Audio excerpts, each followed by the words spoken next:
तुमसे तुम तक सीरियल के अपडेट को लेकर आ चुके हैं हम आपके बीच में। तो आर्यवर्धन आखिरकार किसके घर पहुंचा है? कौन है वो बूढ़ा आदमी जो अचानक बात करते करते आर्यवर्धन पे वार करता हुआ नजर आ रहा है? कैसे होगा कहानी का अगला ट्विस्ट, इस पे बात करेंगे इस वीडियो में, क्योंकि आगे जाकर इस कहानी में आपको एक तूफान आता हुआ नजर आएगा। क्योंकि मेकर्स जो हैं वो कहीं ना कहीं चरण की तरह ही अपनी याददाश्त खो बैठे हुए हैं। जिस तरीके से चरण मतलब यशवर्धन की याददाश्त नहीं आ रही है, वैसे ही मेकर्स को ये याद दिलाना होगा कि भाई आप कुछ और दिखाना चाह रहे थे, किस एक तरह से राह पर आप उतर आए हो। क्योंकि यहाँ पर आपको सब कुछ दिखाई दे रहा है, मीरा की साजिश दिखाई दे रही है, मानसी का साजिश दिखाई दे रहा है, एक तरह से पुष्पा की वो कॉमेडी दिखाई दे रही है जिसमें वो किडनैप हो रही है तो उसे समोसे चाहिए, चटनी के साथ चाहिए। मतलब मेकर्स एक तरह से जख्म पर नमक छिड़कने वाला काम कर रहे हैं मेकर्स। एक जिस तरीके से मेकर्स ने बड़ी बड़ी बातें की कि एक तरह क्यूट मोमेंट आएगा आर्या और अनु का आएगा, और उसके बाद मेकर्स उसके बदले में क्या दिखा रहे हैं, तो किडनैपिंग हो रही है किसकी? पुष्पा की। पुष्पा की किडनैपिंग, क्या पुष्पा को गायब ही कर दो तो उससे किसी भी पब्लिक को एक रत्ती भर फर्क नहीं पड़ेगा। लेकिन आपको दिखाना है पुष्पा को एज ए पार्षद के रूप में। पुष्पा के लिए पार्षद बनना ज़्यादा जरूरी है या फिर अनु और आर्या का साथ रहना ज़्यादा जरूरी है? क्योंकि अनु आर्या साथ थे तभी सारी पब्लिक इस तुमसे तुम तक सीरियल से जुड़ी हुई थी। लेकिन आपने क्या दिखाना स्टार्ट कर दिया है? तो मीरा की साजिश दिखाना आपने स्टार्ट कर दिया है गायत्री के मन में।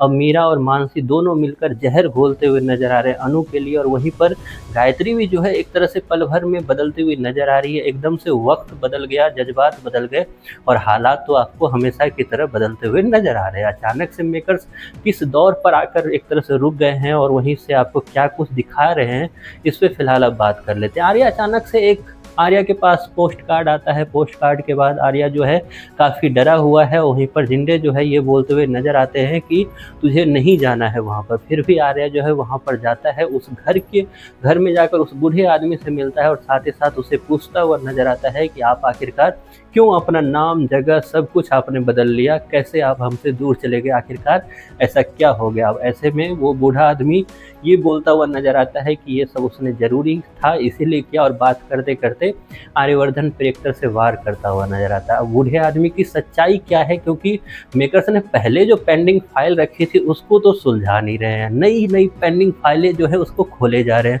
मेकर्स अभी भी ये नहीं समझ रहे हैं कि पुरानी पेंडिंग फाइल जहाँ पे ना जाने कितने पब्लिक की इमोशंस अभी भी छिपी हुई है, दबी हुई है, उसको कोई उठा ले, मेकर्स को कोई दिखा दे। और उस फाइल का नाम है अनु और आर्या का हनीमून ट्रैक। वो कोई नहीं दिखा रहा है। मेकर्स के पास नई नई फाइलें जो आ रही है, फिर चाहे वो मीरा की शादी हो, मानसी की साजिश हो, पुष्पा का पार्षद बनना हो, पुष्पा का किडनैपिंग होना हो, पुष्पा का एक तरह से किसी को ठगना हो, ना जाने क्या क्या पुष्पा की चीज़ें दिखा दिखा कर अब रात में भी पुष्पा आएगी पब्लिक के सपनों में, ना कि अनु और आर्या आने वाले हैं। तो एक तरह से मेकर्स ने पूरी स्टोरी को ही एक तरह से भटका कर कहीं जंगल में लाकर छोड़ दिया है, जहाँ पर आपको बस एक जानवरों की आवाज़ सुनाई दे रही है, कोई भी इंसान दिखाई दे नहीं रहा है। तो इस तरह से काफ़ी ज़्यादा खिचड़ी सी बन रही है। आप क्या मेरी बातों से सहमत रख रहे हो या फिर आपकी कुछ और राय है? तो ज़रूर आप कमेंट बॉक्स में बताना। अगर आपकी पुष्पा फेवरेट है तो ज़रूर बताना। आपकी पुष्पा की स्टोरी देखकर, पुष्पा का समोसा, पुष्पा को लाइव लोकेशन देना नहीं आता है और फिर भी सारे मोहल्ले, जो गिनती के लोग हैं उस मोहल्ले में, वो पहुंच जाते हैं पुष्पा को छुड़ाने के लिए, जहां पे पुष्पा खुद चेयर पे बैठी हुई है, जो किडनैपर है वो भीख मांग रहा है। मतलब एक इमोशन